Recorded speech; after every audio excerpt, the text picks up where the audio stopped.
Je retrouve à Montréal Véronique Yvon, qui est vice-chef du PQ et députée de Joliette. Bonjour, Madame Yvon. Bonjour, Madame Bégin. Comment est le moral des troupes au PQ à 5 jours du vote? Ah, le moral est très bon. Écoutez, nos troupes sont en forme. Vous savez qu'on est un parti de militants. Alors, la campagne électorale, c'est comme nos Olympiques. Alors, on travaille très, très fort sur le terrain. Je dirais qu'on met de côté aucun effort.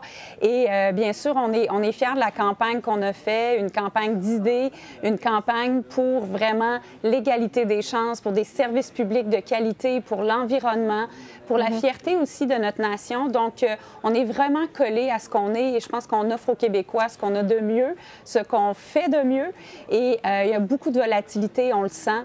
Alors, on est quand même rempli d'espoir pour la suite. Oui, ça a été une campagne énergique également. On a même surnommé votre chef, Jean-François Lisée, le lapin énergiseur.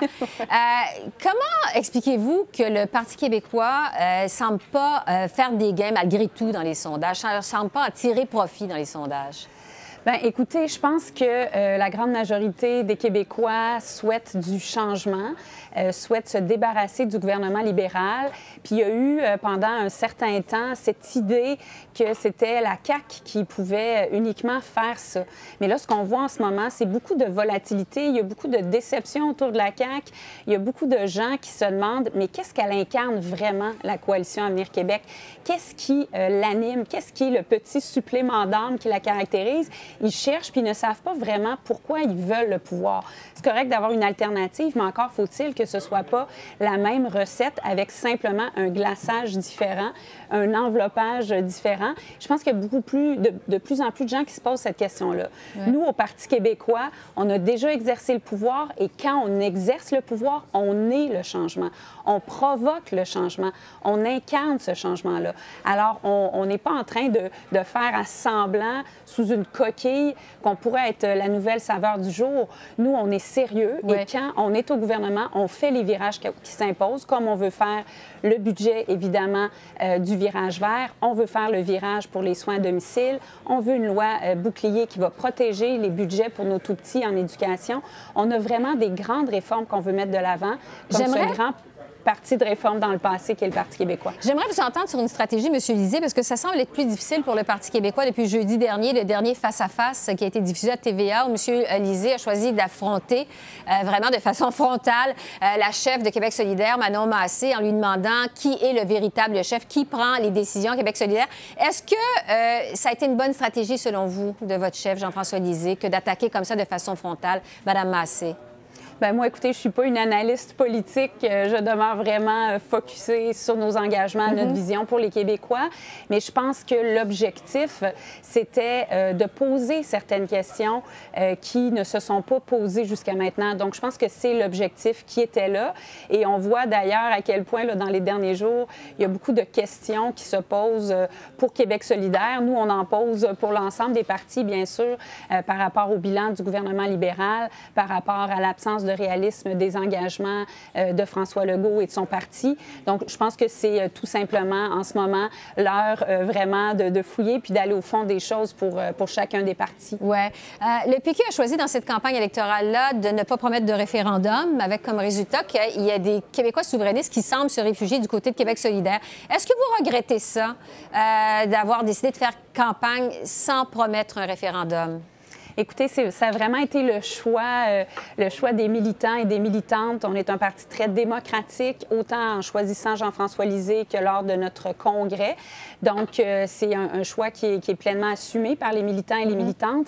Mais moi, j'ai envie de dire aux gens qui sont souverainistes qu'il faut se rassembler autour du Parti québécois parce qu'on est le parti qui croyons profondément dans ce projet-là. Et justement, on y croit tellement qu'on veut le réussir. Et ce qu'on veut dans un premier mandat, c'est rebâtir la confiance, la nécessaire confiance entre les gens, leurs élus et leurs institutions démocratiques.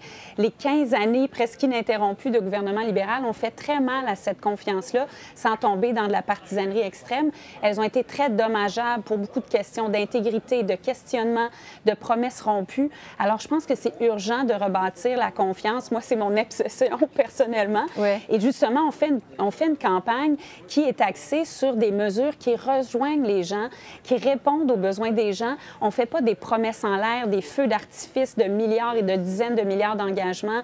D'ailleurs, notre cadre financier est le plus sérieux, le plus rigoureux. On veut que les gens reprennent confiance dans leurs élus et on pense que c'est vraiment la première étape essentielle pour nous mener à avoir assez confiance en nous pour nous dire oui à nous-mêmes et à aller vers la souveraineté. Donc, le train, en quelque sorte, pour la souveraineté, il part le 1er octobre 2018 en choisissant le Parti québécois. Si on choisit la CAQ, on recule de ce point de vue-là. Si on choisit les libéraux, c'est certain. Et puis, si on choisit Québec solidaire, qui n'a aucune chance d'être au pouvoir aussi.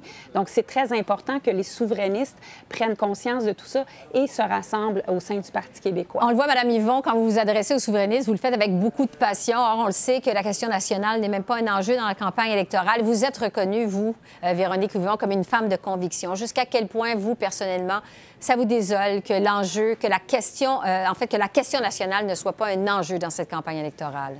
Bien, nous, écoutez, on en parle à tous les jours. On en parle dans nos rassemblements. On fait des liens aussi dans nos points de presse. On est allé devant le Parlement d'Ottawa. Vous savez, la souveraineté, c'est pas un rêve désincarné qui n'a rien à voir avec la vie de tous les jours. C'est un projet concret qui peut faire une différence au quotidien, qui peut faire une différence quand on parle d'environnement pour avoir tous nos moyens de réaliser ce qu'on veut comme plan de changement environnemental.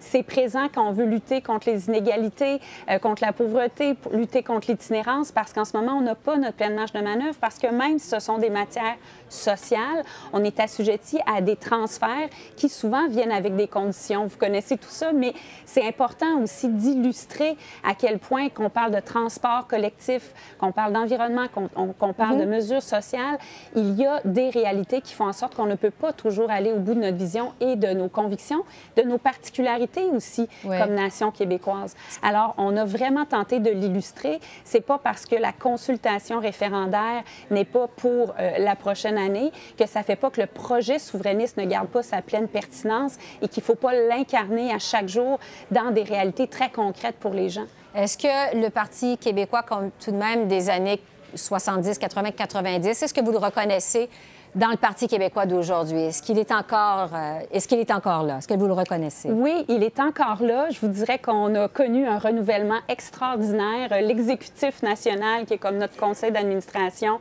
a une moyenne d'âge d'à peine 35 ans. Et je dois vous dire, Jean-François le dit lui-même, que lui-même fait monter la moyenne d'âge. On a des jeunes candidatures comme Catherine Fournier, comme Jennifer Drouin, qui vient de la Nouvelle-Écosse, qui est vraiment quelqu'un de formidable, une anglophone, qui est une fière ambassadrice aussi de la souveraineté puis du projet du Parti québécois. Donc, on se renouvelle beaucoup et des représentants de toutes les générations. On est vraiment le parti de l'Alliance des générations, mais on est fiers. Et jamais on va renier cet héritage-là extraordinaire des René Lévesque, des Jacques Parizeau, des Gérald Godin, qui, moi, m'inspirent tellement pour la main tendue qu'il a eue à l'égard des communautés culturelles.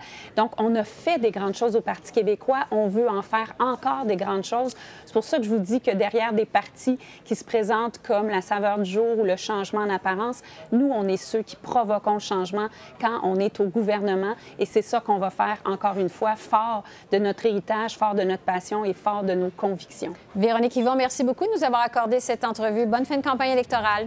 Merci beaucoup de votre intérêt. Merci, au revoir.